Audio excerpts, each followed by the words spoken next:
Hello students, my name is Mohit Bansal. Welcome to Mohit Bansal classes. बच्चों हम start कर रहे हैं CMA फाइनल का पेपर नंबर 13 जिसका नाम है कॉरपोरेट एंड इकोनॉमिक लॉज। ये सब्जेक्ट पढ़ना हम लोग शुरू कर रहे हैं। बच्चों इस क्लास से पहले आपकी एक इंट्रोडक्शन क्लास ऑलरेडी हो चुकी है जिसके अंदर हम लोगों ने देखा था कि आपका सब्जेक्ट कितने पार्ट्स में डिवाइडेड है, कौन कौन से चैप्टर्स उसके अंदर हैं और हमें क्या क्या पढ़ना है, हम किस तरीके से पढ़ेंगे, ये सब कुछ चीजें हम लोगों ने देख ली आज। तो चलिए अब हम स्टार्ट करते हैं हमारा यहां से कोर्स स्टार्ट हो रहा है। ये आज पहली क्लास है, इससे पहले इंट्रोडक्शन क्लास आपकी हो चुकी है। सबसे पहले हम जो स्टार्ट करेंगे प्यारे बच्चों, सबसे पहले हम स्टार्ट कर रहे हैं कंपनीज एक्ट 2013। तो आज की क्लास में आपका शुरू हो रहा है कंपनीज एक्ट 2013 जो कि आपके 40 मार्क्स का है, जो कि आपके 40 नंबर का है प्यारे बच्चों, CMA फाइनल के अंदर। क्लियर है? चलिए तो अब हम स्टार्ट करेंगे। इसमें सबसे पहला चैप्टर आता है companies formation and conversion. Companies formation and conversion companies act का फर्स्ट चैप्टर है। आज से आपका सिलेबस शुरू हो रहा है। चलिए देखिए बच्चों, स्टूडेंट्स मेरे से बहुत बार पूछते हैं कि सर हम पढ़ने जा रहे हैं कंपनी लॉ। सर हम पढ़ने जा रहे हैं कंपनी लॉ। तो सबसे पहले आप ये बताइए कि आखिर कंपनी लॉ शब्द का मीनिंग क्या होता है। आखिर हम इस कंपनीज एक्ट के अंदर क्या पढ़ने वाले हैं और हम इस कंपनीज एक्ट को क्यों पढ़ रहे हैं। सबसे पहले हम कंपनी लॉ का मीनिंग देखें, हमें पता तो चले आखिर हम कौन सा सब्जेक्ट क्या पढ़ रहे हैं।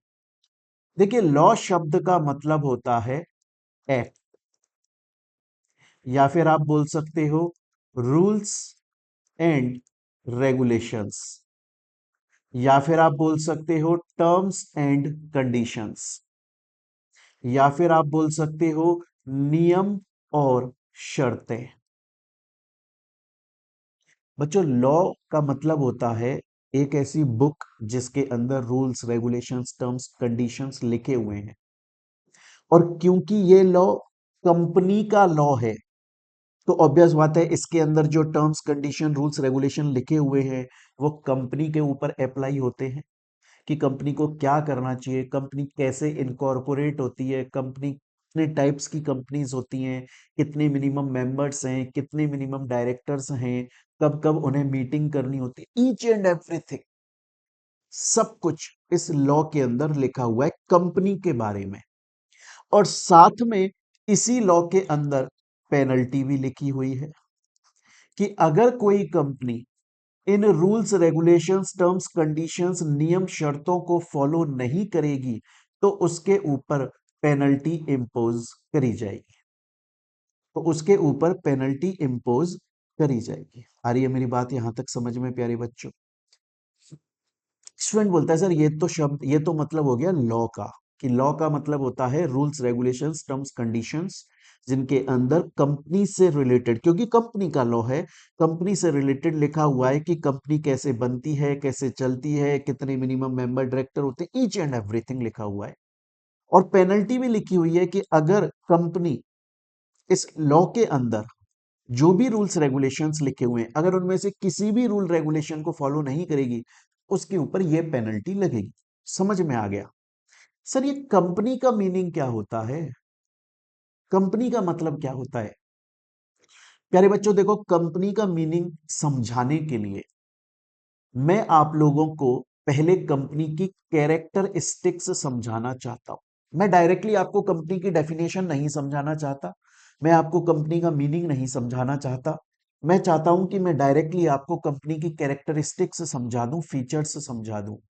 क्योंकि जैसे ही आपको कैरेक्टरिस्टिक्स समझ में आ गए आप कंपनी की डेफिनेशन खुद ब खुद बना लोगे, इवन पढ़ने की जरूरत नहीं पड़ेगी, आप खुद से कंपनी की डेफिनेशन बना लोगे। तो एक बार पहले हम कैरेक्टरिस्टिक्स देखेंगे, कैरेक्टरिस्टिक्स जब हमें समझ में आ जाएंगे तब हम कंपनी की डेफिनेशन पे आएंगे और आपको देखने को मिलेगा कि यार ये डेफिनेशन तो मेरे को आती है ऑलरेडी, कैरेक्टरिस्टिक्स से सब कुछ क्लियर हो गया।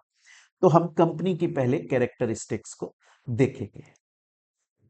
सबसे पहली कैरेक्टरिस्टिक आती है प्यारे बच्चों, company is an artificial person. Company एक आर्टिफिशियल पर्सन है। क्वेश्चन आता है सर इसका मतलब क्या है? कंपनी की मेन कैरेक्टरिस्टिक है company is an artificial person. तो इसका मतलब क्या है प्यारे बच्चों? इसको समझाऊं मैं आपसे, एक क्वेश्चन पूछना चाहूंगा और ये पॉइंट आपको क्लियर हो जाएगा। मुझे ये बताइए आप कि इंडिया की पॉपुलेशन कितनी है? आप मुझे ये बताएं प्यारे बच्चों कि इंडिया की पॉपुलेशन कितनी है? नॉर्मली बोला जाता है सर इंडिया की पॉपुलेशन है 130 करोड़ की। ये वो मैं आपको बता रहा हूं जो गवर्नमेंट का आंकड़ा है। गवर्नमेंट बोलती है कि इंडिया की पॉपुलेशन 130 करोड़ लोग हैं। क्या लगता है प्यारे बच्चों आपको, एक्चुअली में इंडिया की पॉपुलेशन 130 करोड़ है या इससे कहीं ज्यादा है?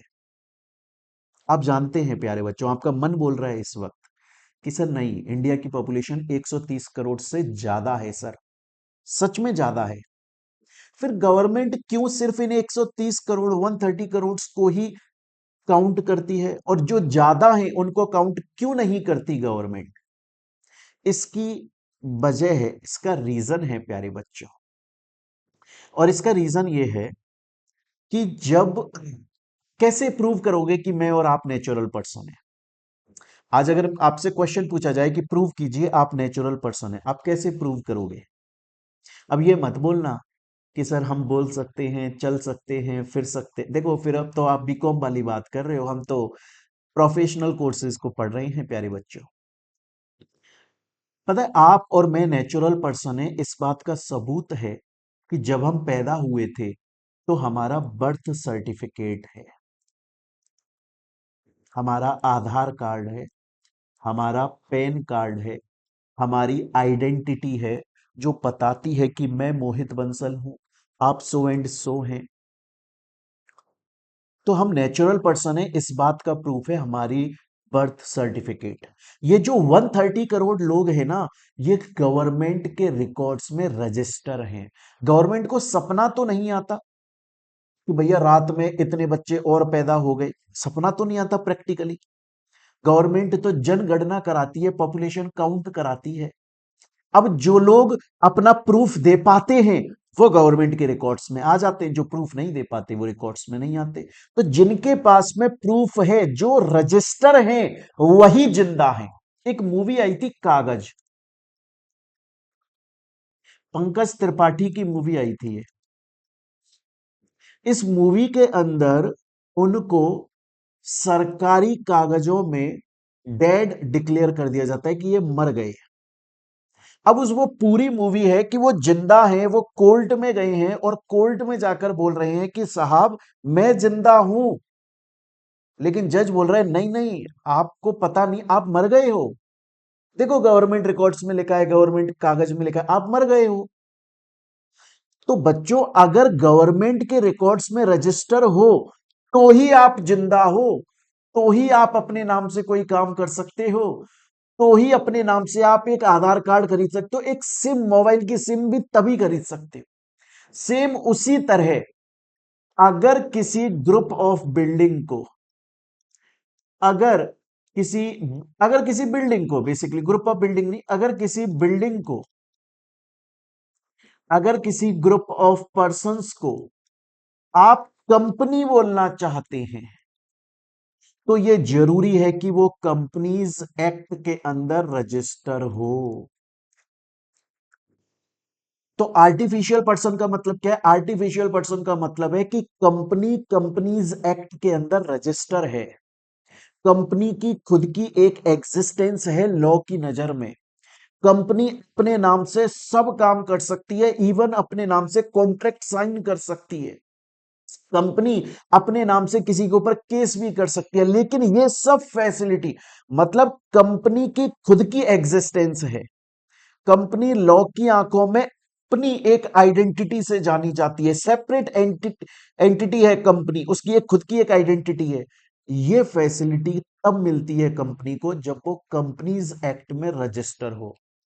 अगर कंपनीज एक्ट में रजिस्टर है तो ही वो कंपनी है, तो ही उसे आर्टिफिशियल पर्सन माना जाएगा, तो ही वो लॉ की आंखों में एक अपनी सेपरेट आइडेंटिटी लेकर चलेगी, और इसके बाद की जो सभी कैरेक्टरिस्टिक्स हैं वो उसे तब ही मिलेंगी जब वो कंपनीज एक्ट के अंदर रजिस्टर है। तो अगर कोई आपसे पूछे कि company is an artificial person, company एक आर्टिफिशियल पर्सन है, इस शब्द का मतलब क्या है, आप डायरेक्टली ये मत बोलिएगा कि कंपनी एक आर्टिफिशियल पर्सन है, इसका मतलब यह है कि कंपनी की खुद की एक एंटिटी है, आइडेंटिटी है, कंपनी अपने नाम से सब काम कर सकती है, लॉ के आंखों में उसका एग्जिस्टेंस है, ये तो है। पर हमारा फर्स्ट पॉइंट होना चाहिए कि कंपनी एक आर्टिफिशियल पर्सन है, इसका मतलब है कि वो कंपनीज एक्ट के अंदर रजिस्टर्ड है, रजिस्टर होने के बाद में वो लॉ की नजर में अपनी एक एग्जिस्टेंस रखती है, खुद एक सेपरेट एंटिटी है, खुद की एक आइडेंटिटी है, खुद की एग्जिस्टेंस है। क्लियर है ये चीज यहां तक? अब स्टूडेंट बोला कि देखिए सर, अभी तक आपने मेरे को समझाया लॉ क्या होता है। आपने बोला लॉ का मतलब होता है कि रूल्स रेगुलेशंस टर्म्स कंडीशन जो कि कंपनी के ऊपर अप्लाई होते हैं और वो उसने फॉलो नहीं किए तो पेनल्टी लगती है। फेयर इनफ, समझ में आ गया। आपने कंपनी की मीनिंग नहीं समझाई, डायरेक्टली कैरेक्टरिस्टिक समझा रहे हो। सबसे पहला कैरेक्टरिस्टिक आप बोल रहे हो company is an artificial person, मतलब वो कंपनीज एक्ट के अंदर रजिस्टर होना कंपलसरी है। एक बार वो कंपनीज एक्ट के अंदर रजिस्टर हो गई तो ही उसकी एग्जिस्टेंस सामने आती है, तब उसे आर्टिफिशियल पर्सन बोला जाता है, तब उसे कंपनी माना जाता है, तब उसको सभी कैरेक्टरिस्टिक्स मिलती हैं। समझ में आता है? और क्वेश्चन है सर मेरा एक, मैंने कहा क्या क्वेश्चन है तुम्हारा? बोला सर कौन से वाले कंपनीज एक्ट में रजिस्टर, कौन से वाले कंपनीज एक्ट में रजिस्टर? कंपनीज एक्ट तो बहुत सारे हैं, जैसे कंपनीज एक्ट 2013 जो चल रहा है, पहले कंपनीज एक्ट 1956 चला करता था, एक 1875 भी चला करता था, तो बहुत सारे ऐसे कंपनीज एक्ट है। कौन से वाले कंपनीज एक्ट में रजिस्टर हो या कौन से वाले लॉ में रजिस्टर हो? देखिए अगर 2014 से बन रही है, 2014 से कंपनी बनी या उसके बाद बनी, तो कंपनीज एक्ट 2013 में रजिस्टर हो। अगर उससे पहले 2014 से पहले कंपनी इनकॉर्पोरेट हुई थी, 1956 से लेके 2014 के बीच में अगर कंपनी इनकॉर्पोरेट हुई थी तो कंपनीज एक्ट 1956 में रजिस्टर हो, और उससे पहले हुई थी तो उस वक्त जो लॉ चल रहा था उसमें रजिस्टर हो। तो हम लिखेंगे किस तरीके से?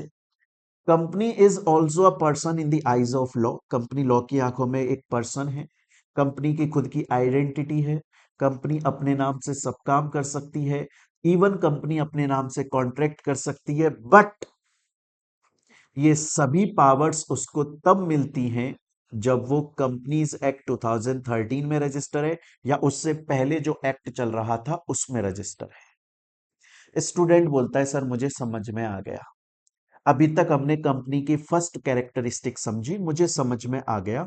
सर क्या इस कैरेक्टरिस्टिक से प्रीवियस ईयर में कोई क्वेश्चन आया हुआ है? हाँ जी, पूछा गया है, डायरेक्ट क्वेश्चन आया है। Although company is an artificial person, की कंपनी एक आर्टिफिशियल पर्सन होती है, but it can still own property, वो अपने नाम से कोई प्रॉपर्टी खरीद सकती है, एंड एंटर इनटू कॉन्ट्रैक्ट्स, और अपने नाम से कॉन्ट्रैक्ट भी कर सकती है। इस पे कमेंट करना, ये क्वेश्चन आया हुआ है आपके एग्जाम में। आप बोलोगे जी हाँ सर ये सही है, कंपनी लॉ की कंपनी कंपनीज एक्ट में रजिस्टर होती है, रजिस्टर होने के बाद में वो अपनी एक एग्जिस्टेंस रखती है और वो अपने नाम से सब काम कर सकती है। क्लियर ये चीज? अब चलते हैं प्यारे बच्चों हम लोग सेकंड कैरेक्टरिस्टिक के ऊपर। सेकंड कैरेक्टरिस्टिक है कॉमन सील। क्वेश्चन ये आता है कि सर आखिर कॉमन सील क्या है? प्यारे बच्चों, कॉमन सील कंपनी के सिग्नेचर करने का, साइन करने का तरीका है। आज एक बात बताइए, मैं नेचुरल पर्सन हूं, आप नेचुरल पर्सन हैं, और प्यारे बच्चों, मैं और आप किसी के साथ में कॉन्ट्रैक्ट कर सकते हैं। अब अगर हम किसी के साथ में कॉन्ट्रैक्ट करेंगे तो हम सिग्नेचर कर देंगे अपने हाथ से, क्योंकि हम नेचुरल पर्सन, हम चल सकते हैं, फिर सकते हैं। क्वेश्चन ये आता है कि कंपनी भी तो आर्टिफिशियल पर्सन है, कंपनी भी तो खुद की एग्जिस्टेंस लेकर चलती है, तो क्या कंपनी किसी के साथ में कॉन्ट्रैक्ट नहीं कर सकती? बिल्कुल कर सकती है। जब आप प्रोफेशनल बन जाओगे, जब आपके हाथ में डिग्री आ जाएगी और जब आप कंपनी के अंदर जॉब लोगे, तो आपके और कंपनी के बीच में अपॉइंटमेंट लेटर बनेगा ना, एग्रीमेंट होगा ना, उस पर आपके तो सिग्नेचर होंगे ही होंगे। उसमें लिखा होगा हम आपको इतनी सैलरी देते हैं, आप हमारी कंपनी में इस पोजीशन पे अपॉइंटेड हैं, आपको इतनी छुट्टियां मिलेंगी, ये सब कुछ लिखा होगा आपके अपॉइंटमेंट से रिलेटेड। आपके सिग्नेचर होंगे क्योंकि आप उसे एक्सेप्ट कर रहे हो। कंपनी के भी सिग्नेचर होंगे। क्वेश्चन ये आता है कि सर कंपनी के सिग्नेचर कैसे होंगे, कंपनी किस तरीके से साइन करेगी? तो प्यारे बच्चों, कंपनी साइन करेगी कॉमन सील के थ्रू। सर ये कॉमन सील क्या होता है? कॉमन सील आपको अगर मैं एक्चुअल में बताऊं तो प्यारे बच्चों, आप लोगों ने ये देखा हुआ है, बड़ा वाला स्टेपलर आता है बैंक में, देखा है आपने? बड़ा वाला जो स्टेपलर होता है, बड़े वाले स्टेपलर पे जो मोटी मोटी नोट की गड्डियों को पंच करने के लिए यूज में लिया जाता है। आप उस स्टेपलर को इमेजिन करो, लेकिन उसके जो आगे का हिस्सा है ना, वो स्टेपल की शेप में इमेजिन मत करो, एक सिक्के की गोल गोल में इमेजिन करो आप। उस पे कंपनी का नाम एनग्रेव्ड होता है। एनग्रेव्ड शब्द का मतलब समझते हो? एनग्रेव्ड मतलब होता है, जैसे एक तो आप ऐसे सील लगाते हो, तो वो ब्लू कलर की स्याही होती है जो ऐसे हाथ में लेते हैं तो वो दिखती है, ऐसा नहीं। जैसे एग्जाम्पल के तौर पे आपने कोई कागज लिया, उसमें एक सिक्का लिया, और सिक्के को कागज के अंदर रख के ऐसे दबाया ना, फिर जब आप सिक्के को हटाओगे तो कागज के ऊपर सिक्के पे जो लिखा हुआ था वो धीरे धीरे उभर के आता है। इसी तरह की होती है कॉमन सील। बहुत जरूरी चीज होती है ये, और बहुत ही ज्यादा सर्विलांस, निगरानी में रखी जाती है। आपको पता है कंपनी के अंदर अलग से एक बंदा को ड्यूटी दी जाती है कि इस कॉमन सील को लॉकर में रखो। एक तिजोरी टाइप सी होती है, उसमें रखा जाता है कॉमन सील को, उसकी प्रॉपरली लॉक वॉक लगा के एक बंदे को ड्यूटी दी जाती है। क्यों? क्योंकि गलती से कॉमन सील किसी के हाथ में पड़ गई और उसने डॉक्यूमेंट पर वो लगा दी, तो इसका मतलब है कंपनी ने वो डॉक्यूमेंट एक्सेप्ट कर लिया। कल के तो अगर मेरे को रिलायंस की कॉमन सील मिल जाए तो उस रिलायंस का मैं डायरेक्टर बन जाऊं, मैं ओनर बन जाऊं। आ रही है मेरी बात समझ में? कॉमन सील क्या होता है? कॉमन सील कंपनी के सिग्नेचर करने का तरीका होता है। अगर कंपनी किसी भी पार्टी के साथ में कॉन्ट्रैक्ट करना चाहती है या किसी भी डॉक्यूमेंट को लीगली ऑथेंटिकेट करना चाहती है, उस पर अपनी कंसेंट, एक्सेप्टेंस देना चाहती है, हाँ देना, इच्छा देना चाहती है, तो फिर उस केस में वो कॉमन सील के थ्रू सिग्नेचर कर सकती है। स्टूडेंट बोलता है सर समझ में आता है मेरे को, इजी है और मेरे को समझ में आता है, पर मेरा एक क्वेश्चन है। मैंने कहा क्या क्वेश्चन है? क्या सर कॉमन सील हर कंपनी के पास में होना कंपलसरी है? क्या ये जरूरी है सर कि हर कंपनी के पास में कॉमन सील हो? देखो, जब कंपनीज एक्ट 2013 नहीं था, उससे पहले कंपनीज एक्ट 1956 चला करता था, उस वक्त कंपलसरी था। यस, उस वक्त कंपलसरी था कि कंपनी के पास में कॉमन सील होनी चाहिए। लेकिन अब जब से ये 2013 आया है, अब कंपलसरी नहीं है, अब ऑप्शनल है। ऑप्शनल है, अगर कोई कंपनी कॉमन सील रखना चाहे तो रखे और नहीं रखना चाहे तो ना रखे। स्टूडेंट बोला सर फेयर इनफ। एक बार देखो, सबसे पहले आपने हमें पढ़ाना शुरू किया सर, आपने बोला लॉ शब्द का मतलब है रूल्स रेगुलेशन टर्म्स कंडीशंस, और क्योंकि ये कंपनी का लॉ है तो कंपनी के ऊपर जो rules regulation terms condition applicable होने हैं वो। फिर आपने बोला कंपनी की कैरेक्टरिस्टिक, सबसे पहला आर्टिफिशियल पर्सन। आप बोले कि आर्टिफिशियल पर्सन शब्द का मतलब होता है कि कंपनी कंपनीज एक्ट के अंदर रजिस्टर्ड है, और एक बार वो रजिस्टर हो जाती है तो उसकी खुद की एग्जिस्टेंस बन जाती है, वो लॉ की नजर में खुद की एक आइडेंटिटी रखती है, अपने नाम से सब काम कर सकती है, उसको जिन डायरेक्टर मेंबर्स ने बनाया है वो उनसे सेपरेट है। Got it. Now second characteristic is common seal. Common seal तरीका है कंपनी के सिग्नेचर करने का, लेकिन कंपनीज एक्ट 2013 ये बोल रहा है, जो प्रिवेल्ड है, आज चल रहा है, एग्जिस्ट करता है, वो ये बोल रहा है कि कॉमन सील कंपलसरी नहीं है। अगर कोई कंपनी कॉमन सील रखती है तो अच्छी बात है, वो उसके थ्रू किसी भी डॉक्यूमेंट पे अपने साइन कर सकती है, बट अगर कोई कंपनी कॉमन सील नहीं रखती तो कोई दिक्कत वाली बात नहीं है। स्टूडेंट बोलता है सर अगर कंपनी के पास में कॉमन सील नहीं है तो फिर वो कंपनी अपने सिग्नेचर कैसे करेगी? तो फिर उस केस में कंपनी के दो डायरेक्टर्स अगर कंपनी के बिहाफ पे सिग्नेचर कर देते हैं तो मान लिया जाएगा कंपनी ने सिग्नेचर कर दिया। हाँ, आप ये मत बोलना कि सर कोई भी दो डायरेक्टर ऐसे अपनी मर्जी, नहीं नहीं, कंपनी, जैसे सपोज कीजिए आज एक कंपनी है रिलायंस, सपोज कीजिए टाटा कंपनी ने रिलायंस कंपनी को कोई ऑफर दिया। रिलायंस कंपनी चाहती है कि मैं इस ऑफर को एक्सेप्ट कर लूं, चाहती है कि मैं इस ऑफर को एक्सेप्ट कर लूं, बट उसके पास में कॉमन सील नहीं है।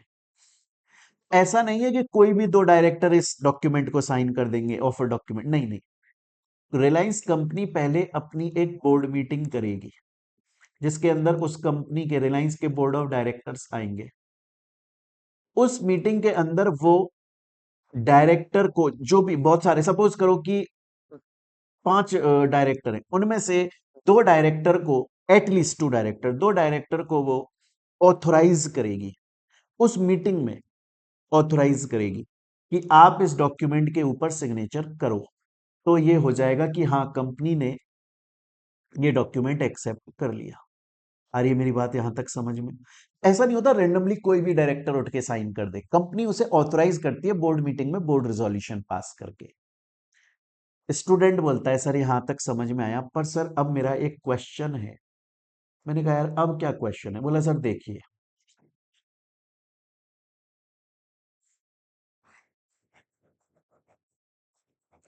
बोला सर देखिए, एक कंपनी है सर जिसका नाम है मोटू पतलू कंपनी लिमिटेड। इस कंपनी के पास में कॉमन सील नहीं है, तो ऑब्वियस बात है कि इस कंपनी के ब्याह पे दो डायरेक्टर साइन कर दें जिनको ऑथराइज किया गया है, मान लिया जाएगा मोटू पतलू कंपनी ने सिग्नेचर कर दिए। गॉट इट, इजी है। पर हुआ ऐसा कि सर इस कंपनी के अंदर वैसे तो टोटल 12 डायरेक्टर्स हैं, पर इंडिया के अंदर इस वक्त सिर्फ एक ही डायरेक्टर प्रेजेंट है, क्योंकि बाकी के जो 11 डायरेक्टर्स हैं वो फॉरेन गए हुए हैं कंपनी के काम से या अपने पर्सनल काम से, है नहीं इंडिया में इस वक्त प्रेजेंट। वैसे तो कंपनी में डायरेक्टर्स हैं, बट इंडिया में इस वक्त एक ही प्रेजेंट है। अब ये मोटू पतलू डॉक्यूमेंट साइन करना चाहते हैं, कोई ऑफर आया इनके पास में, इन्हें लग रहा है इंपॉर्टेंट है, करना चाहिए, बेनिफिट होगा, कॉमन सील है नहीं तो दो डायरेक्टर साइन कर दें।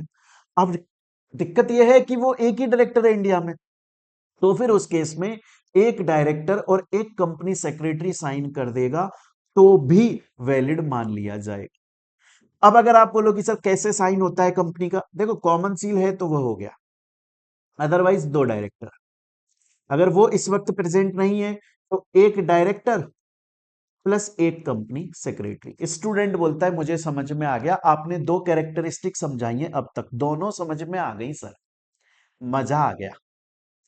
पर सर क्या इस कॉमन सील वाले टॉपिक से प्रीवियस ईयर में कोई क्वेश्चन आया हुआ है? जी हां आया है, देखिएगा।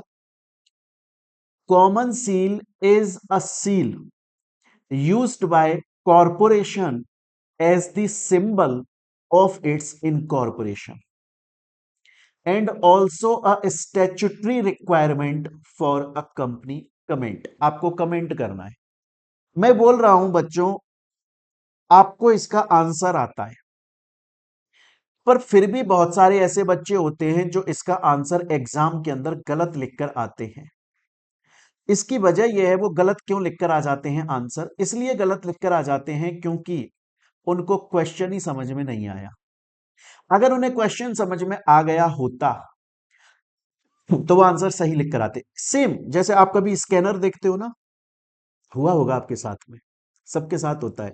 आपने कभी अपना स्कैनर देखा होगा, तो आपने क्वेश्चन देखा तो आपको लगा अरे यार ये क्या क्वेश्चन है, मैंने पढ़ा नहीं है क्या ये टॉपिक, मुझे तो आ ही नहीं रहा। लेकिन फिर जब आप उसका आंसर देखते हो तब आप बोलते हो ये तो मेरे को आता था यार, मेरे को क्वेश्चन समझ में नहीं आया। क्वेश्चन समझ में आ जाता, 1 सेकंड में आंसर दे देता मैं इसका। देखो ये बोल रहा है कि कॉमन सील एक ऐसी सील होती है जो कि कॉरपोरेशंस के, कंपनीज के थ्रू यूज करी जाती है इन एक सिंबल की तरह कि हम इनकॉर्पोरेट हो गए हैं, एंड वो कंपनी की स्टैट्यूटरी रिक्वायरमेंट है, जरूरी है कंपनी के पास में होनी ही चाहिए कॉमन सील। आप लिखोगे कि ये स्टेटमेंट करेक्ट नहीं है। कॉमन सील एक मैनर है, एक तरीका है ये शो करने का कि कंपनी सिग्नेचर कर सकती है। वो कभी भी ये शो नहीं करती कि कंपनी इनकॉर्पोरेट हो गई है। उसको शो करने के लिए तो कंपनी को कंपनीज एक्ट में रजिस्टर होना पड़ेगा। आज एक बात बताओ, अगर कोई कंपनी के पास कॉमन सील नहीं है, क्या ऐसा बोला जाएगा कि वो इनकॉर्पोरेट नहीं हुई? वो भी इनकॉर्पोरेट हुई है अगर उसने कंपनीज एक्ट में अपना रजिस्ट्रेशन करा लिया। फिर ये कॉमन सील सिंबल कैसे हुआ प्रूव करने का कि आप इनकॉर्पोरेट हो गए? बिल्कुल भी नहीं। कॉमन सील सिंबल है शो करने का कि कंपनी कॉमन सील के थ्रू सिग्नेचर कर सकती है। एक मैनर है, एक तरीका है, लेकिन ये कंपलसरी स्टैट्यूटरी, जरूर, स्टैट्यूटरी शब्द का मतलब है मैंडेटरी, कंपलसरी, जरूरी, बिल्कुल भी जरूरी रिक्वायरमेंट नहीं है। अगर किसी कंपनी के पास कॉमन सील नहीं है, कोई दिक्कत वाली बात नहीं है, उस कंपनी के 2 डायरेक्टर साइन कर दें, वो भी नहीं है, एक डायरेक्टर एक कंपनी सेक्रेटरी। स्टूडेंट बोलता है कि सर मेरे को यहां तक आपकी पूरी बात समझ में आ गई अच्छे से। अब चलेंगे सर हम लोग अपनी थर्ड कैरेक्टरिस्टिक पे। थर्ड कैरेक्टरिस्टिक बड़ी ही मजेदार कैरेक्टरिस्टिक है प्यारे बच्चों, और थर्ड कैरेक्टरिस्टिक का नाम है परपेचुअल सक्सेशन। आप ना बच्चों इन दोनों शब्दों का अलग अलग मीनिंग देखो। सबसे पहले बोल रहा है परपेचुअल। परपेचुअल शब्द का मतलब होता है कंटिन्यूअस, लगातार। ये परपेचुअल शब्द सबसे पहले आप लोगों ने अपनी 11th क्लास में बिजनेस स्टडीज चैप्टर के अंदर, बिजनेस स्टडीज के अंदर पढ़ा है।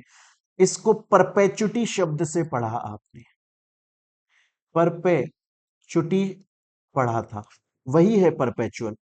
इवन बीएसटी के अंदर आपने परवेसिव भी पढ़ा था, ये वही है, लगातार। बीएसटी में तो आपने पढ़ा था कि मैनेजमेंट लगातार चलता है कंपनी के अंदर, चाहे कंपनी बन गई है और जब तक कंपनी चलेगी तब तक मैनेजमेंट चलेगा। यहां पे परपेचुअल शब्द का मतलब है लगातार, कंटिन्यू, चलता ही रहेगा। और सक्सेशन शब्द का मतलब क्या है? To achieve its objectives. Succession शब्द का मतलब है टू अचीव इट्स ऑब्जेक्टिव्स। देखो यहां लिखा हुआ है, इसका मतलब क्या है? मुझे एक बात बताओ, आप लोग प्रोफेशनल बन गए, डिग्री आ गई आपके हाथ में, ठीक है, प्राउड मोमेंट है आपके लिए। अब आप 5 फ्रेंड्स हैं, आपने एक ही कंपनी के अंदर जॉब ले ली। क्या आपके आ जाने से उस कंपनी में बड़ा भूचाल आ गया? नहीं। क्या कंपनी मतलब ऐसा हो गया तहलका, और क्या हो गया भाई कंपनी में ये आदमी अपॉइंट हो गया? नहीं। हाँ, आप कंपनी को वैल्यू ऐड करके दोगे, इसीलिए कंपनी आपको सैलरी रेम्युनरेशन देगी, परफेक्ट बात है। पर ऐसा तो नहीं है ना आपके आ जाने से कंपनी में भूचाल आ जाता है। जैसे सपोज करो आपने कंपनी छोड़ दी, आप किसी भी पोजीशन पर है, आप कंपनी में डायरेक्टर हैं, आप कंपनी में मेंबर हैं, आपने कंपनी छोड़ दी, क्या कंपनी बंद हो जाएगी? अरे नहीं। देखो कंपनी बनी है, एग्जांपल के तौर पे सपोज करो कि कंपनी जो है वो मोबाइल फोन्स बनाने का काम करती है। कंपनी का मेन ऑब्जेक्ट क्या है? मोबाइल फोन में सबसे बड़ी कंपनी बनना है उसको। ये उसका मेन ऑब्जेक्ट है कि मुझे सबसे मेन कंपनी बन रहा है, टॉप 10 में, टॉप 5 में, टॉप 3 में, टॉप 2 में, ऐसे में आना है। ये उसका मेन ऑब्जेक्ट है। तो अगर कोई आ रहा है या कोई छोड़ के जा रहा है, उससे कोई बहुत ज्यादा फर्क नहीं पड़ रहा है। अगर कोई पर्सन आ रहा है, चाहे से आज एग्जाम्पल के तौर पे सपोज कीजिए, आप एग्जाम्पल के तौर पे सपोज कीजिए अक्षय कुमार है, वो किसी कंपनी में मेंबर बन के आया, फिर उसने छोड़ दी, क्या कंपनी बंद हो? अरे नहीं, परपेचुअल सक्सेशन, कंपनी लगातार चलती रहेगी अपने ऑब्जेक्टिव्स को अचीव करने के लिए। फिर सर सलमान खान आए, वो डायरेक्टर की पोजीशन पे आए, थोड़े दिन बाद छोड़ गए, कोई बात नहीं, कंपनी, अरे रिलायंस कंपनी ने 24 साल पुराने मैनेजिंग डायरेक्टर को निकाल दिया, कंपनी बंद हो गई क्या? नहीं यार। गूगल के अंदर, हालांकि गूगल अपनी इंडिया की नहीं है, लेकिन गूगल के अंदर सुंदर पिचाई सीईओ है, कल को वो छोड़ दे, क्या गूगल बंद हो जाएगा? नहीं यार। अरे मेंबर्स डायरेक्टर्स में कम आ सकते हैं, में गो जा सकते हैं, but company goes on forever. Company लगातार चलती रहेगी, किसी के आने से या किसी के जाने से कंपनी बंद नहीं होती। कंपनी जिस ऑब्जेक्टिव के लिए बनाई गई है, कंपनी उस ऑब्जेक्टिव को अचीव करने के लिए लगातार चलती रहती है। क्लियर है? स्टूडेंट बोलता है सुनो सर, मेरे को यहां तक की बात क्लियर है, पर आपने अभी तक जितनी मुझे कैरेक्टरिस्टिक समझाई एक बार रिवाइज कर दो।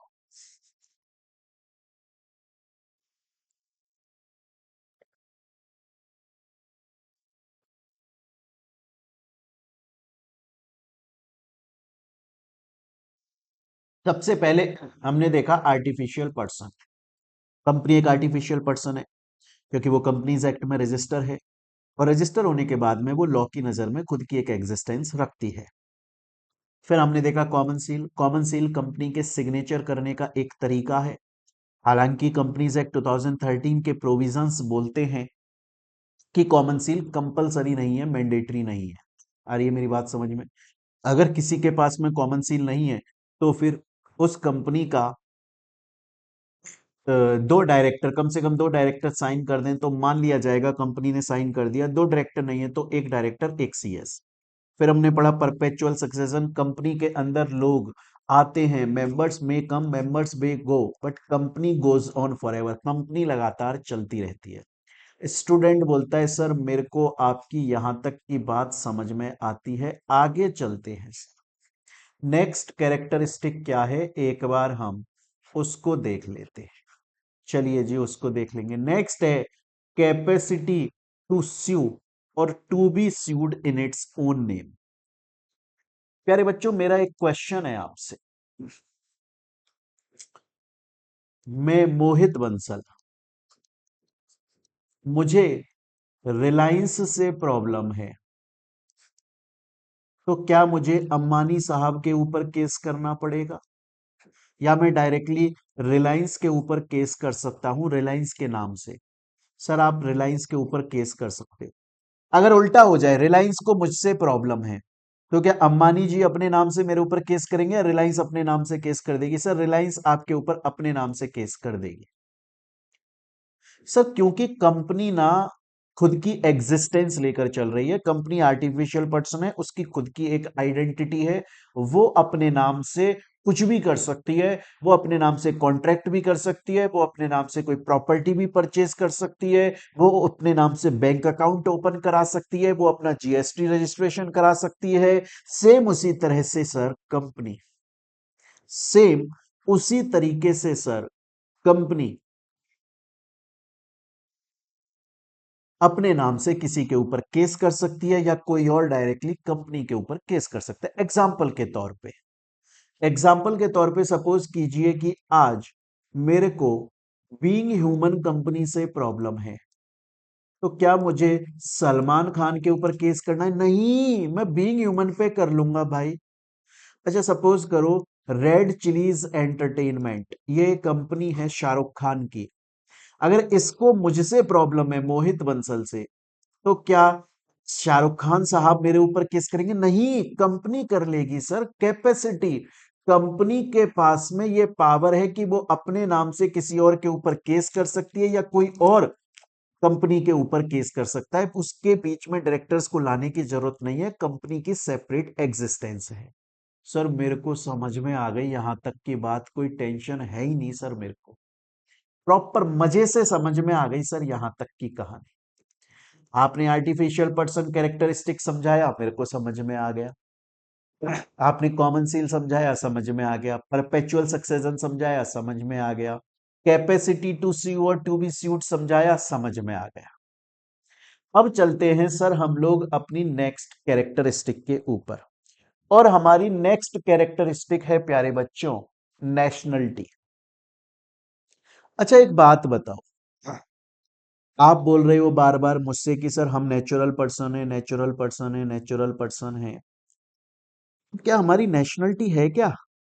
हाँ सर है, हम इंडियन हैं। कैसे प्रूव करोगे इंडियन हो? क्योंकि हम पैदा इंडिया में हुए और फिर हमने इंडिया में अपना रजिस्ट्रेशन करा लिया। अच्छा अच्छा अच्छा अच्छा। तो फिर एक बात बताओ, जैसे ये अमेजोन कंपनी है, अमेजोन कंपनी की तो ब्रांचेस जो हैं वो ऑल ओवर दी वर्ल्ड है। ब्रांचेस जो हैं वो ऑल ओवर दी वर्ल्ड, पूरे दुनिया के अंदर इसकी ब्रांच फैली हुई है, ऑलमोस्ट पूरी दुनिया में ब्रांच फैली हुई है। बट फिर भी हम अमेजोन को अमेरिकन कंपनी बोलते हैं। ऐसा क्यों? हमने उसको अमेरिका की नेशनलिटी क्यों दी? क्योंकि सर उसका जो मेन रजिस्टर्ड ऑफिस है ना, वो यूएसए अमेरिका में है। ऐसे तो सर हमारी ओयो कंपनी है, उसकी भी इंडिया के अंदर, मतलब दुनिया के अंदर काफी जगह पे ब्रांचेस हैं, जापान तक में ब्रांचेस हैं। फिर भी हम ओयो को इंडियन कंपनी बोलते हैं क्योंकि उसका मेन जो रजिस्टर्ड ऑफिस है वो इंडिया में है। तो कंपनी आर्टिफिशियल पर्सन है, कंपनी अपने नाम से सब काम कर सकती है, कंपनी की एग्जिस्टेंस है, कंपनी की नेशनलिटी भी है। फर्क इतना है, कंपनी जिस कंट्री के अंदर उसका रजिस्टर्ड ऑफिस है, जहां उसका बर्थ है, कंपनी जहां पैदा हुई, उसे उस कंट्री की नेशनलिटी दी जाती है। आ रही है मेरी बात यहां तक समझ में प्यारे बच्चों? तो नेशनलिटी होती है कंपनी के पास में उस कंट्री की जहां पर कंपनी का मेन रजिस्टर्ड ऑफिस है। स्टूडेंट बोलता है सर समझ गया मैं। सर आपने मेरे को अभी तक एक तो आर्टिफिशियल पर्सन समझाया, सर उसके बाद में आपने कॉमन सील समझाया, फिर सर आपने इनके आपने प्रीवियस ईयर क्वेश्चन भी ऑन द स्पॉट करा दिए, परपेचुअल सक्सेशन समझाया, कैपेसिटी टू स्यू और टू बी स्यूड समझाया, नेशनलिटी समझाया। इनसे प्रीवियस ईयर क्वेश्चन आए नहीं है अभी तक, तो कोई दिक्कत नहीं है, आगे चलते हैं। अब आता है लाइबिलिटी ऑफ मेंबर्स। देखो सर हमें पता है, हालांकि हम आगे पढ़ेंगे इसी चैप्टर में, पर हमें पता है कि कंपनी के जो मेंबर्स होते हैं उनकी लाइबिलिटी होती है। कैसे होती है वो सब देखने वाले हैं। कंपनी के मेंबर्स की लाइबिलिटी होती है।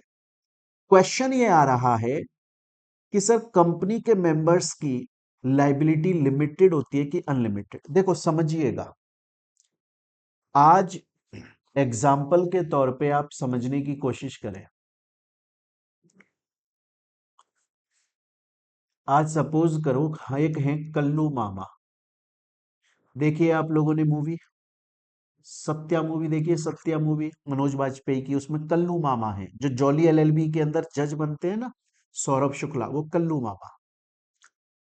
उन्होंने एक कंपनी के मेंबर बन गए वो, तो उन्होंने शेयर्स परचेज करे कंपनी के, शेयर्स उन्होंने खरीदे 100। क्लियर है? अब ध्यान से देखना, अब कंपनी इन्हें हर साल डिविडेंड दे रही है, इसके ऊपर कंपनी प्रॉफिट में है तो डिविडेंड दे रही है हर साल। तो 100 रुपए के शेयर खरीदे थे, सपोज करो इनका टोटल खर्चा हुआ था 10,000 रुपए, क्योंकि एक शेयर 100 रुपए का था और टोटल 100 शेयर खरीदे तो 10,000 का खर्चा हुआ। आज भी स्टॉक एक्सचेंज पे कंपनी की शेयर प्राइस सपोज करो कि 110 है, तो ये फायदे में चल रहे हैं, पहली बात तो। दूसरा, एक तो ये फायदे में चल रहे हैं, दूसरा इनको डिविडेंड मिल रहा है हर साल, 6 रुपए का डिविडेंड मिल रहा है। 100 शेयर होल्ड करे हैं तो 600 रुपए का डिविडेंड मिलता जा रहा है इनको। उसके अलावा कंपनी ने एक बार बोनस शेयर्स इशू करे कि जिसके पास में एक शेयर है उसको एक फ्री में शेयर मिल रहा है। अब इनके पास 200 शेयर हो गए, उसके हिसाब से शेयर प्राइस जो है सपोज करो कि 20,000 या उससे ज्यादा हो गई, और बोनस जो पहले 600 रुपए आ रहा था 100 शेयर पे, अब वो 1200 रुपए हो गया क्योंकि 200 शेयर है। कंपनी कितना कुछ फायदा दे रही है ना इस कल्लू मामा को, क्योंकि ये कंपनी का मेंबर बन गया। कल को अगर ये कंपनी वाइंड अप होने पर आ गई, कल को अगर ये कंपनी बंद होने पर आ गई, क्या आपको ऐसा नहीं लगता कि अगर कल को कंपनी वाइंड अप होने पर आ जाती है, कल को कंपनी बंद होने पर आ जाती है, तो इसकी रेस्पॉन्सिबिलिटी बनती है कि ये कंपनी को थोड़ा सा सपोर्ट करे, बनती है ना। यही पढ़ रहे हैं हम लाइबिलिटी ऑफ मेंबर्स, कि जब कोई पर्सन मेंबर बनता है ना कंपनी से बहुत बेनिफिट उठाता है, bonus shares, right shares, employees stock option scheme, बहुत सारे बेनिफिट उठाता है। लेकिन जब कंपनी बंद होने पर आ जाए तो उसकी जिम्मेदारी है, उसकी लाइबिलिटी बनती है कि वो कंपनी को कुछ कंट्रीब्यूट करे, ताकि कंपनी इजीली बंद हो सके, ताकि कंपनी के ऊपर जो भी उधार है वो उसको चुका के बंद हो सके। क्वेश्चन ये आता है कि सर कंपनी के मेंबर्स की लाइबिलिटी लिमिटेड होती है, एक लिमिट होती है कि भैया तुम्हारी इतनी ही लाइबिलिटी है, इतना ही जेब खर्चा होगा, या अनलिमिटेड होती है, हम उसको पढ़ने वाले हैं। तो ध्यान रखिएगा प्यारे बच्चों, कंपनी की जो लाइबिलिटी है वो लिमिटेड भी होती है और अनलिमिटेड भी, मतलब डिपेंड करता है। जब आप कंपनी बनाओगे ना, आज सपोज करो आपके मन में आ गया कि मैं कंपनी बना लेता हूं, तो आपके पास में ऑप्शन आता है कि आपको कौन सी वाली कंपनी बनानी है। आपको लिमिटेड लाइबिलिटी वाली कंपनी बनानी है या अनलिमिटेड लाइबिलिटी वाली कंपनी बनानी है, तो आपके पास में ऑप्शन है, आप चूज कर लो। अच्छा, लिमिटेड के अंदर भी दो ऑप्शन है, आप लिमिटेड बाय शेयर्स कंपनी बना लो या फिर लिमिटेड बाय गारंटी बना लो, या तो लिमिटेड बाय शेयर्स बना लो या फिर लिमिटेड बाय गारंटी बना लो। स्टूडेंट बोलता है ठीक है सर, मेरे को यहां तक की बात समझ में आ रही है, लेकिन अब ये अभी तक मेरे को ये समझ में आया लाइबिलिटी आखिर क्या मतलब है। जो मैंने समझाया वो आपकी नॉलेज के लिए जरूरी है, कंसेप्ट क्लियर करने के लिए जरूरी है। हमें यह पता चला कि मेंबर्स की लाइबिलिटी लिमिटेड भी हो सकती है, अनलिमिटेड भी हो सकती है। अगर लिमिटेड है तो शायद लिमिटेड बाय शेयर्स या लिमिटेड बाय गारंटी, डिपेंड करता है जब कंपनी इनकॉर्पोरेट होती है तो हम क्या चूज करते हैं, किस तरह की कंपनी बनाते हैं। सर ये लिमिटेड बाय शेयर्स शब्द का मतलब क्या है, समझते हैं एग्जाम्पल से। देखिए ये है रिलायंस और ये है हमारे धोनी जी। धोनी बोले, MS धोनी कि रिलायंस से कि मेरे को आपकी कंपनी के शेयर्स परचेज करने हैं। तो रिलायंस बोली कि देखिए हमारा एक शेयर 100 रुपए का है और हम लिमिटेड बाई शेयर्स हैं, हमारी कंपनी लिमिटेड बाई शेयर्स है। तो धोनी ने 10 शेयर खरीद लिए, तो 10 शेयर खरीदे धोनी ने, 100 रुपए का एक शेयर है, तो टोटल 1,000 रुपए के शेयर खरीदे। क्लियर है ये चीज यहां तक, यहां तक की मेरी बात समझ में आ रही है। लेकिन सपोज कीजिए कि धोनी ने अभी 50 रुपए ही पेमेंट किए, बाकी के 50 रुपए अभी अनपेड हैं, पेमेंट नहीं किया। मतलब पूरा पेमेंट कितना देना बनता है धोनी को, 1,000 रुपए, पर धोनी ने अभी 500 रुपए पे कर दिए। 10 शेयर खरीदे, 50 रुपए, 50% पेमेंट दे दिया, 50 बचा हुआ है। जरूरी नहीं है 50 हो, 70, 60, वट कुछ भी हो सकता है। अब कल को ये रिलायंस कंपनी बंद होने पर आ गई, वाइंड अप होने पर आ गई, और जब ये वाइंड अप होने पर आई तो इसके ऊपर 100 करोड़ की लाइबिलिटी है जो इसे चुकानी है, इसके क्रेडिटर्स हैं जो इससे पैसा मांगते हैं, उसको पैसा देना है, लाइबिलिटी होल्डर है उनको पैसा देना है, 100 करोड़ रुपए की लाइबिलिटी है। क्वेश्चन ये आता है कि इसके जो मेंबर हैं एम एस धोनी, उनकी कितनी लाइबिलिटी है। उन्होंने जो शेयर होल्ड करे उस पर जो अनपेड अमाउंट है, अनपेड कितना है इनका, 500 रुपए। अगर इन्होंने कुछ भी पे नहीं किया था तो पूरा का पूरा 1000 रुपए देना पड़ेगा। अगर इन्होंने सपोज कीजिए कि 70% पेमेंट कर दिया था, 30% बचा था, मतलब 300 रुपए, तो वो 300 रुपए। तो लाइबिलिटी कितनी बनेगी मेंबर की, अगर कंपनी लिमिटेड बाई शेयर है, अगर कंपनी लिमिटेड बाई शेयर है तो मेंबर की लाइबिलिटी कितनी बनती है, उसने जो शेयर होल्ड किए हैं उस पे जो अनपेड अमाउंट है, जो अभी तक उसने पे नहीं किया, उतनी उसकी लाइबिलिटी बनती है। स्टूडेंट बोलता है मेरे को समझ में आता है, मेरे को टेंशन नहीं लेने का, मेरे को सब कुछ समझ में आ रहा है। आगे चलते हैं। अब बात आती है कि सर ये तो हो गया limited by shares, limited by guarantee का मतलब क्या होता है, इसे भी समझते हैं। देखिए ये है विराट कोहली। विराट कोहली ने टाटा स्टील कंपनी से बोला कि मैं आपकी कंपनी का मेंबर बनना चाहता हूं। टाटा स्टील कंपनी बोली कि कोहली साहब आप बन जाइए हमारी कंपनी के मेंबर, बहुत अच्छी बात है, पर मैं बता दूं कि हमारी कंपनी लिमिटेड बाई गारंटी है। कोहली बोला इसका मतलब क्या होता है। बोला देखो लिमिटेड बाई गारंटी वो कंपनी होती है जब भी कोई पर्सन कंपनी का मेंबर बन रहा होता है, eight the time of becoming member, जब मेंबर बन रहा है उस वक्त उस पर्सन को एक गारंटी देनी होती है कंपनी के फेवर में। वो कंपनी को राइटिंग में लिखकर ये गारंटी देता है कि कल को अगर कंपनी बंद होने पर आ गई तो मैं अपनी जेब से इतना आपको कंट्रीब्यूट कर दूंगा, आपकी हेल्प कर दूंगा, मैं इस बात की गारंटी देता हूं। At the time of becoming member guarantee has to be given by the person who wants to become member, जो मेंबर बनना चाहता है। स्टूडेंट बोल, यहां तक की मेरी बात समझ में आई प्यारे बच्चों आपको। कोहली बोला टेंशन ही नहीं है मेरे को, ठीक है साहब, आप चाहते हो तो मैं दे देता हूं, मैं 50,000 रुपए की गारंटी दे रहा हूं, कल को कंपनी बंद हुई मैं 50,000 दे दूंगा। तो सपोज कीजिए टाटा स्टील कंपनी जो है वो एक्चुअली में बंद हो रही है और उसकी लाइबिलिटी बन रही है 50 करोड़ रुपए। लेकिन क्वेश्चन ये आता है विराट कोहली की लाइबिलिटी कितनी है, जितना उसने मेंबर बनते वक्त गारंटी दी थी उतनी है। कंपनी की लाइबिलिटी चाहे 50 करोड़ है, चाहे 500 करोड़ है, चाहे 5,000 करोड़ है, विराट कोहली ने मेंबर बनते वक्त जितनी गारंटी दी थी उसकी लाइबिलिटी उतनी ही है। स्टूडेंट बोलता है मेरे को समझ में आता है। आपने बोला कंपनी के मेंबर्स की लाइबिलिटी लिमिटेड भी हो सकती है या अनलिमिटेड भी हो सकती है। मेरे को समझ में आ गई यहां तक की कहानी। लिमिटेड होगी तो लिमिटेड बाय शेयर्स या limited by guarantee. Limited by shares का मतलब होता है कि जितने शेयर होल्ड करे उन पर जितना अभी तक अनपेड अमाउंट है उतना दे दो। आ रही है मेरी बात समझ में। ये देखो बहुत सेम उसी तरीके का है। सपोज कीजिए आप और मैं दोस्त हैं और आपने या मैंने आपसे 100 रुपए उधार लिए और 50 रुपए मैंने आपको लौटा दिए, 50 रुपए बचे हुए हैं। आ रही है मेरी बात समझ में। तो कल को अगर आपको अर्जेंट रिक्वायरमेंट पड़ गई तो आप मेरे से जबरदस्ती अपने हक से कितने रुपए निकलवा सकते हो, 50 रुपए जो अनपेड है। बोलोगे यार मेरे को दे भाई, मेरे को आगे पे करना है। सेम उसी तरीके से कि आप किसी दुकान पर गए और वो दुकान वाले से आपने 1,000 रुपए का सामान खरीदा, 700 पे करी है, 300 उधार है।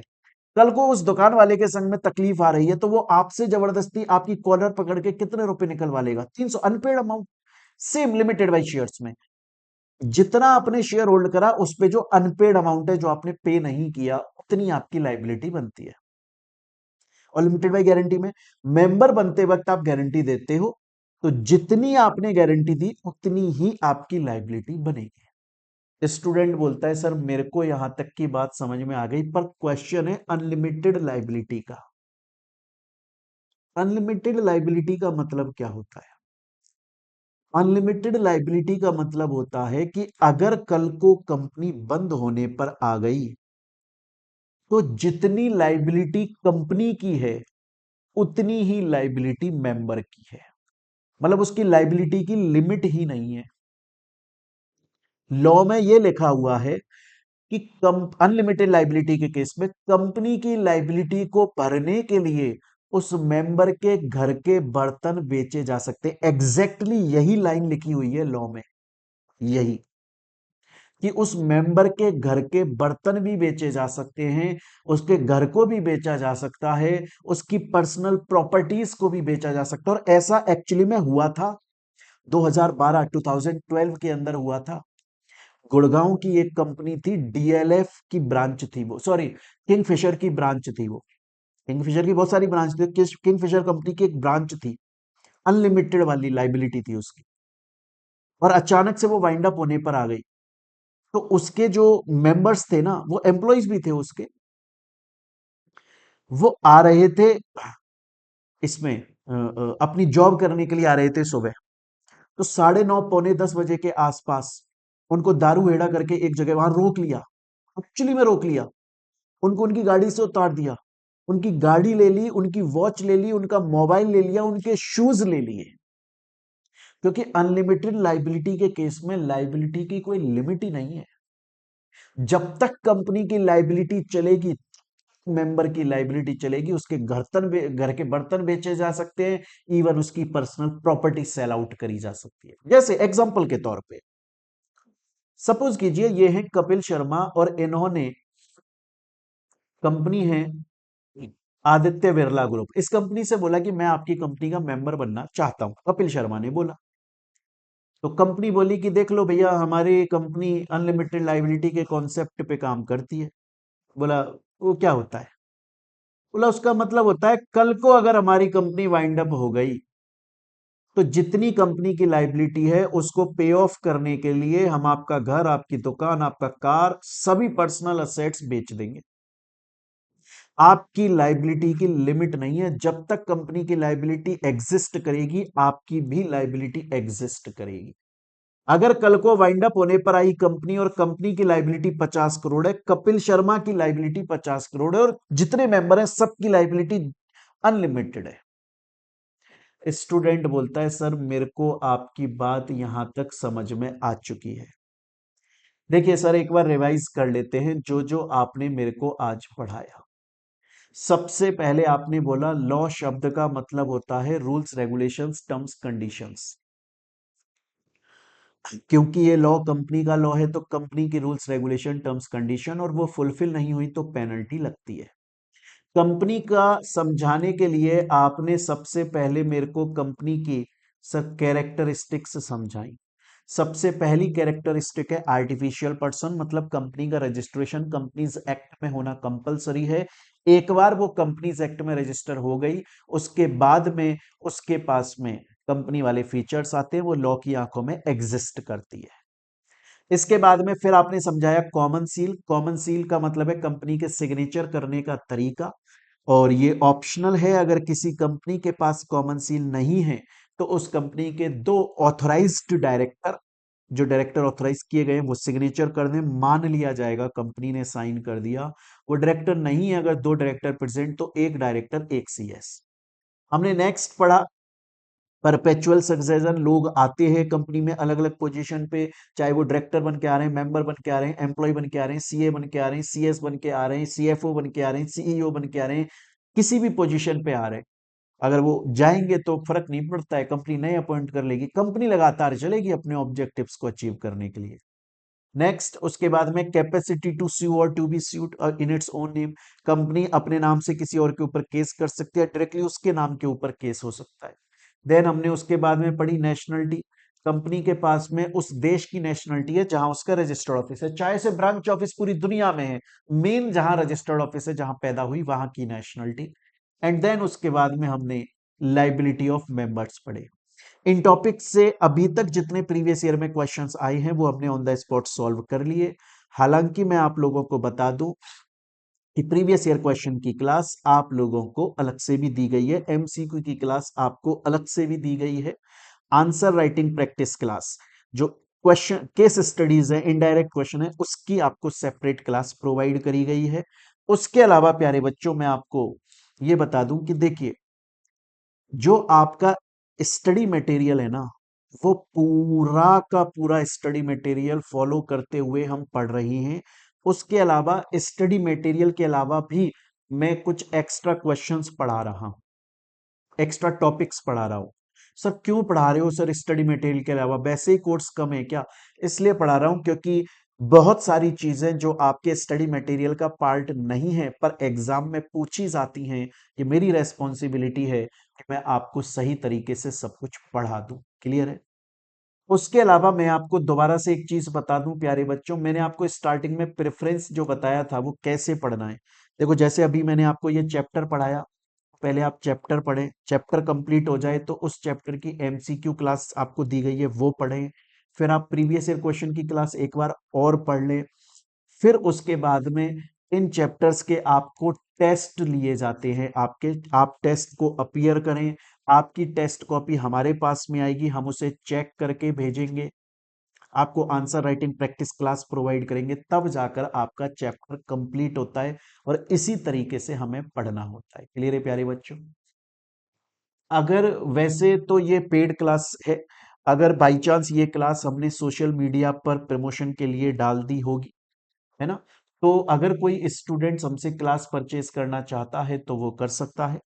वीडियो के डिस्क्रिप्शन के अंदर हमारे ऐप का लिंक है, वेबसाइट का लिंक है, आप डायरेक्टली वहां से परचेज कर सकते हो, या फिर आप चाहो तो इस नंबर पे आप व्हाट्सएप कर सकते हो, कॉल कर सकते हो और उसके थ्रू आप परचेज कर सकते हो। हम जब क्लास प्रोवाइड करते हैं तो उसमें क्या क्या मिलता है मैं बता देता हूं आपको। एक तो कंप्लीट क्लासेस आपको मिलती हैं, MCQ classes, previous year question classes, answer writing practice classes, books जो हैं वो हार्ड कॉपी आपके घर पे डिलीवर होती है, एंड अनलिमिटेड व्यूज के साथ में मिलते हैं, सुबह शाम दिन रात जितनी बार चाहो आप इसे रिवाइज कर सकते हो, कोई रेस्ट्रिक्शन नहीं होती। क्लियर है प्यारे बच्चों? उसके अलावा हमारे टेस्ट चलते हैं, टेस्ट हम 3 राउंड में लेते हैं। एक होता है चैप्टर वाइज, देन होता है 50-50 सिलेबस का, लॉ के केस में 60-40 हो जाता है, एंड देन फुल सिलेबस का होता है। क्लियर है? हम ऐसा नहीं करते टेस्ट लेने के बाद में आपको एक आंसर शीट पकड़ा दें कि अपनी कॉपी सेल्फ एवेल्युएट कर लो, नहीं, आपकी कॉपी पर्सनली चेक करी जाती हैं और फिर उसको आपके पास में भेजा जाता है, ताकि और एक एक गलतियां बताई जाती हैं, सेम जैसे लाइव में होता है उसी तरीके से होता है। तो चलिए बच्चों, मिलते हैं अब हम लोग अपनी नेक्स्ट क्लास के अंदर। Till then thank you, take care मेरे प्यारे बच्चों।